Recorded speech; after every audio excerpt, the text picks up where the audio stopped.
গত কয়েক মাস বিএনপির সঙ্গে অন্তর্বর্তী সরকার ও বৈষম্য বিরোধীদের বিভিন্ন ইস্যুতে টানাপোড়েন শুরু হয়েছে। তবে এখন বিষয়গুলো আরও প্রকাশ্য রূপ নিয়েছে। এখন নির্বাচন, সরকার ও রাজনৈতিক দল গঠন প্রসঙ্গে রীতিমতো মুখোমুখি অবস্থানে দুই পক্ষ। বুধবার বিবিসি বাংলাকে দেওয়া সাক্ষাৎকারে চলমান রাজনৈতিক পরিস্থিতি নিয়ে বিএনপির অবস্থান তুলে ধরেন দলটির মহাসচিব মির্জা ফখরুল ইসলাম আলমগীর। সাক্ষাৎকারে তিনি বলেছেন, বর্তমান সরকার নিরপেক্ষ থাকতে না পারলে নির্বাচন করতে নিরপেক্ষ সরকারের প্রয়োজন হবে। ছাত্ররা রাজনৈতিক দল গঠন করলে সরকার থেকে বেরিয়ে আসা উচিত বলেও মন্তব্য করেন মির্জা ফখরুল ইসলাম। বুধ ও বৃহস্পতিবার দুই পর্বের সাক্ষাৎকারটি প্রকাশিত হয়। এছাড়া একটি আলোচনা সভায়ও তিনি একই বক্তব্যের পুনরাবৃত্তি করেন। এদিকে তার বক্তব্যে তীব্র প্রতিক্রিয়া জানিয়েছেন সরকারের গুরুত্বপূর্ণ দায়িত্বে থাকা দুই তরুণ উপদেষ্টা নাহিদ ইসলাম ও আসিফ মাহমুদ। তাদের সঙ্গে প্রতিক্রিয়া জানিয়েছেন বৈষম্য বিরোধী ছাত্র আন্দোলনের আহ্বায়ক হাসনাত আবদুল্লাহ। তারা তিনজনই সামাজিক যোগাযোগ মাধ্যম ফেসবুকে তাদের বক্তব্য তুলে ধরেছেন। এর মধ্যে তথ্য উপদেষ্টা নাহিদ ইসলাম বলেছেন, বিএনপি মহাসচিব মির্জা ফখরুল ইসলাম আলমগীরের নিরপেক্ষ সরকারের দাবি মূলত আরেকটা ১/১১ সরকারের গঠনের ইঙ্গিত বহন করে। বৃহস্পতিবার তথ্য উপদেষ্টা সামাজিক যোগাযোগ মাধ্যম ফেসবুকে তার ভেরিফাইড পেজে আরও লিখেছেন, ১/১১ বন্দোবস্ত থেকেই আওয়ামী লীগের ফ্যাসিজমের উত্থান ঘটেছিল। বিএনপি মহাসচিবের বক্তব্যে সামনে আরেকটা ১/১১ সরকার, সংসদীয় সংখ্যাগরিষ্ঠতা ও নতজানু পররাষ্ট্রনীতির ধারাবাহিকতা এবং গুম, খুন ও জুলাই হত্যাকাণ্ডের বিচার না হওয়ার আলামত রয়েছে। ছাত্র এবং অভ্যুত্থানের নেতৃত্বকে মাইনাস করার পরিকল্পনা ৫ আগস্ট থেকেই শুরু হয়েছে। ৫ আগস্ট যখন ছাত্র জনতা রাজপথে লড়াই করেছে, পুলিশের গুলি অব্যাহত রয়েছে, তখন আমাদের আপোসকামী অনেক জাতীয় নেতৃবৃন্দ ক্যান্টনমেন্টে জনগণকে বাদ দিয়ে নতুন সরকার গঠনের পরিকল্পনায় ব্যস্ত ছিলেন।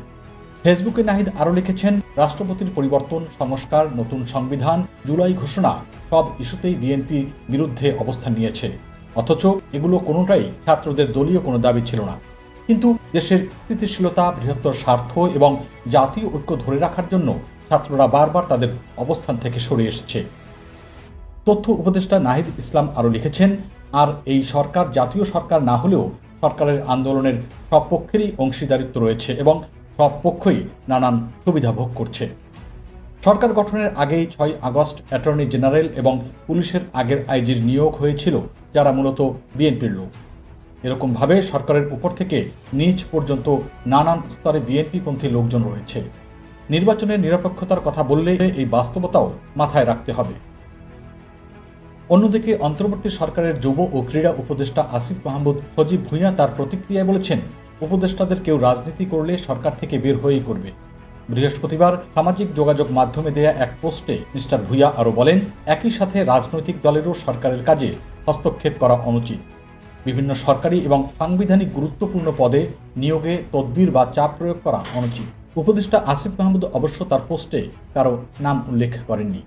তবে বিবিসি বাংলাকে দেওয়া এক সাক্ষাৎকারে বিএনপি মহাসচিব মির্জা ফখরুল ইসলাম আলমগীর বলেছেন, রাজনৈতিক দল গঠন করলে সরকার থেকে বেরিয়ে আসা উচিত। এই মন্তব্যের পর আসিফ মাহমুদের প্রতিক্রিয়া পাওয়া গেছে। দুই উপদেষ্টার পাশাপাশি বৈষম্য বিরোধী ছাত্র আন্দোলনের আহ্বায়ক হাসনাত আবদুল্লাহ অবশ্য সরাসরি আক্রমণ করেছেন বিএনপিকে। তিনি বলেছেন, ফ্যাসিবাদ বিরোধী ও জুলাই স্পিরিট ধারণকারী ছাত্র জনতার সম্মেলনে যখন নতুন একটি রাজনৈতিক দলের উত্থান হওয়ার আভাস পেল, ঠিক তখনই বিএনপি সেটিকে চিহ্নিত করল তাদের দলীয় স্বার্থের বিপক্ষের হুমকি হিসাবে। বৃহস্পতিবার সামাজিক যোগাযোগ মাধ্যমে দেওয়া এক পোস্টে হাসনাত আবদুল্লাহ লেখেন, বিএনপি একথা ভুলে গেল গণ অভ্যুত্থানের ফলে গঠিত হওয়া সরকার ম্যান্ডেট ৬০-৭০ ভাগ ভোট পেয়ে নির্বাচিত হওয়া রাজনৈতিক দলের চেয়েও বেশি। নতুন রাজনৈতিক দলের প্রয়োজনীয়তা উপস্থিত হলে ঠিক এ কারণেই বিএনপি সেটিকে হুমকি হিসেবে দেখছে বলে মনে করেন তিনি। হাসনাত আবদুল্লাহ আরও বলেন, গণ অভ্যুত্থানের পরে বাংলাদেশের কাঠামোগত পরিবর্তন করার সময় ও সুযোগ এলো, অথচ বিএনপি দেশ পুনর্গঠনের এই সুযোগকে অবমূল্যায়ন করে হাজির করল ১/১১ সরকারের ফর্মুলার আলাপ নিয়ে।